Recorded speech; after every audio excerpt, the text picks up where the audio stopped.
Good, happy Thursday morning. I'm Riley King, and welcome to your news, weather, and traffic update right here on the Riley King Radio Network. Let's get started. First up, high levels of contaminants found in Seacoast area Brooks. Let's take a listen to this video from WMUR News 9, Charisse LeClaire.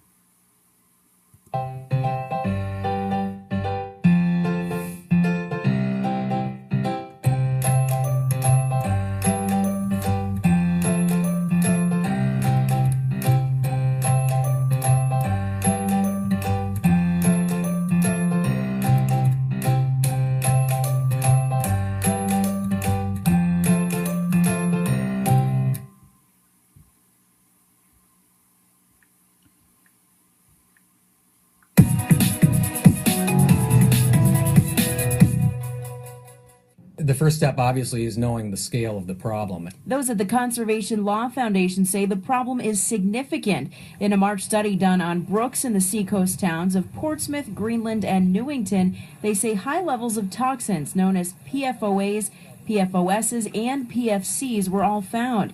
Tom Irwin with the foundation says these toxins don't break down in nature. We've known about the problem of perfluorinated chemicals at Pease in relation to drinking water wells.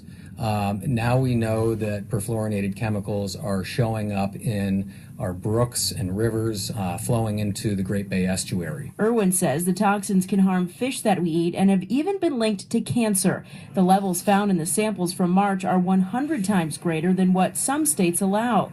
Knowledge of the toxins has been the subject of debate and concern in seacoast communities. This is very concerning to me for the shellfishing industry, the fishing industry, and also just direct contact issues with children that might play in those brooks. Last fall, the Conservation Law Foundation filed a lawsuit against the Pease Development Authority, claiming they were violating the Clean Water Act with their stormwater runoff.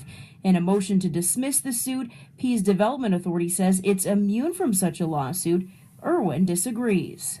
Towns all around the Great Bay Estuary are required to manage their stormwater under this Clean Water Act program. Now, we did reach out to Pease for comment. They referred us to their contact in the Attorney General's office who's handling this case. We left a message with that person, but so far we have not heard back. Live in Portsmouth tonight, I'm Charisse LeClaire, WMUR News 9. Okay, and there you go on that report. Child's death at church under investigation in Mendon. Let's take a listen to this video from WCBB Boston. Patio Furniture pre-season savings sale at seasonal specialty stores in Foxborough and Natick. Now through Sunday, get the lowest prices of the season on all in-stock and special order patio furniture. Buy early, save big. Visit us in Natick, Foxborough, or at seasonalspecialtystores.com. First responders were called to the Bethany Community Church late Tuesday afternoon. Donald Keller lives across the street. Of course, we heard it. We heard the sirens and everything. And it was kind of late. And we kind of dismissed it after a while. Inside the church, the scene was frantic. A mother coming by to pick up her 10-month-old son had found him unresponsive. The baby was rushed to Milford Hospital but could not be revived. Overcome with grief, the child's mother was also taken to the hospital. What a shame, huh? Well, God's in control, And they're Christians over there, real Christians, born again. The church runs the Bethany Christian Academy, a private K-12 school with an exemption for preschool kids. But the daycare where the little boy was found should not have been watching him. According to the State Department of Early Education, the daycare is unlicensed. When we stopped by today, we were told the church had no comment. As far as I know, everything is always smooth and good over there. Never any problems. Great neighbors. The pastor's good. I used to go regularly. The infant's name has not been released, and tonight the Worcester DA's office says it is investigating, but that again, foul play is not suspected at this time. The medical examiner's office will determine cause of death. Okay, and there you go on that report. Collins says Gorsuch negotiation with Dems at impasse. Maine Senator Susan Collins says there is no reason for Democrats to filibuster Supreme Court nominee Neil Gorsuch, and she believes negotiations between the parties have stalled. Collins, a moderate Republican, has come out in favor of confirming Gorsuch and criticizing Democrats for holding up the process. Demonstrators on Wednesday called for Collins to oppose a rule change that would allow the Senate to confirm Gorsuch with less than 60 votes. The demonstrators say they oppose the use of the nuclear option to confirm Gorsuch. Collins has not said if she supports it.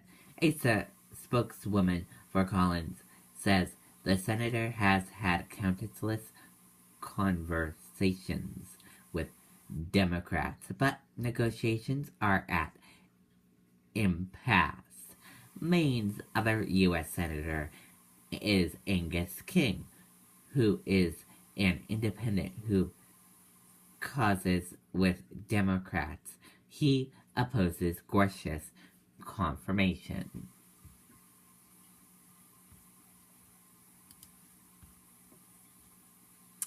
There are 10 most effective advertising companies in the world.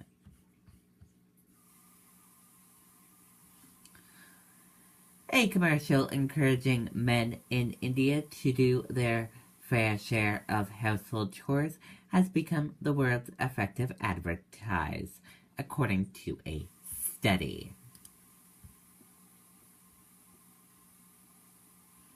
President Trump condemns horrendous actions in Syria. President Donald Trump said that the attack in Syria on Tuesday crossed a lot of lines for me, but he did not specify how he would respond to it. And now let's take a look at your weather. Your weather for today: cloudy, periods of rain, heaviest in the afternoon, highs in the low 40s. For tonight, heavy rain in the evening, lows in the upper 30s overnight. Now let's take a look at your traffic. And here's a quick look at your traffic. We're seeing a lot of green roadways and no yellow roadways or red roadways being reported just yet. No major issues on your roadways this morning. Your traffic is moving good this morning. And that does it for your news, weather, and traffic update right here on the Riley King Radio Network. I hope you all have a great rest of your Thursday. See you back here later on today. Bye, everyone.